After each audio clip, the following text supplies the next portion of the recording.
Do you know that your self-confidence can determine how far you go in life? Your self-confidence can actually boost your ability to think positively about yourself. Self-confidence can also make you achieve beyond any lessons learned within the four walls of a school. Because of the importance of human self-confidence to achieving in life, today's episode of Words on Marble on the Reader's Advantage is centered on the importance of self-esteem to human beings. This episode is therefore titled Protect Your Self-Esteem. Welcome to another episode of Words on Marble. This is the Reader's Advantage.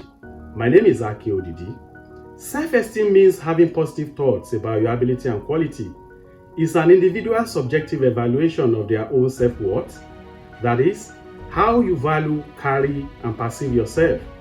There's therefore the need for people to always protect their self-esteem, as it can affect people's assertiveness, belief in their ability to achieve, or even ability to recognize the strengths and positives in their lives. Self-esteem is part of human beings in a survival mode.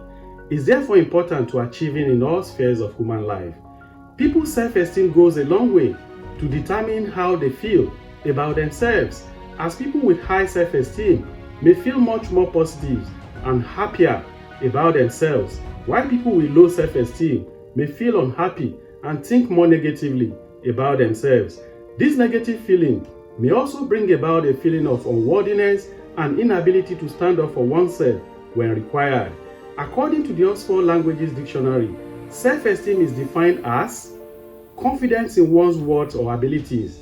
With this knowledge about what self-esteem is, what then are the causes of low self-esteem in people? How do people lose their self-esteem? And how can a person preserve their self-esteem? Psychologists have identified many factors as being responsible for low self-esteem in people. For example, living with disapproving authority, be it at home, school, or in the workplace, may contribute to a feeling of low self-esteem in people. Here, everything that a person does or gets involved in is met with instant disapproval, no matter the effort that is put into such activity or task, and no matter the result that is obtained. When this happens, the person at the receiving end may lose their self-confidence as a result of internalizing the erroneous belief that they are not good enough. When a person feels abandoned, lost, or without hope, it is easy for them to lose their self-esteem, as this feeling may erode their quality of life.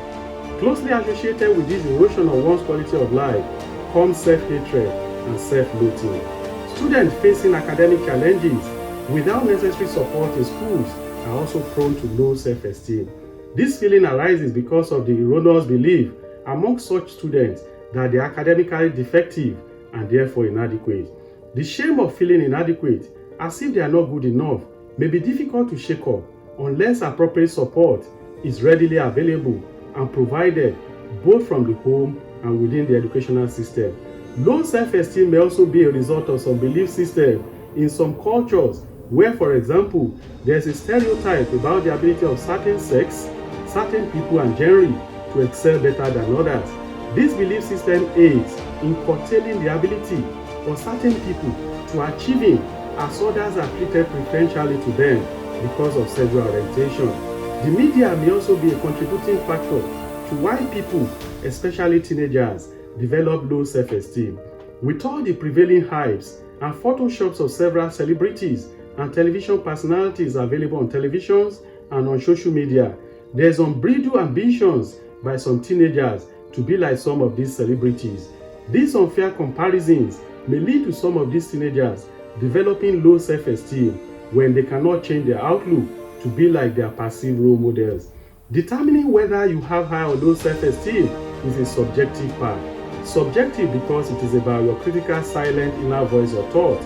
If your inner voice or thought about yourself are mostly negative and critical, you may likely develop low self-esteem. If, however, your inner thoughts about yourself are mostly positive and self-assuring, you are likely to have high self-esteem. For people with low self-esteem, identifying the conditions or situations that seem to deflate them is very important. This identification then helps to deal with negative thoughts and beliefs. Identification may also help to challenge negative or inaccurate thinking about oneself. Once you are able to identify the conditions or situations causing the low self-esteem, adjustment comes easy, as negative thoughts and beliefs can readily follow the path of positive thinking. To protect your self-esteem, always believe in your ability to achieve. Refuse to let anybody's negative or narrative to define you. Refuse to let refusal by anyone to acknowledge your self-worth to define you. Say to yourself, I'm fearfully and wonderfully made. Hold your head high. Pursue your dreams. Be determined, and you are on the pathway to a happy and fulfilling life. Thank you for watching and listening. Please continue to subscribe to my YouTube channel. God bless you and see you again soon. Bye for now.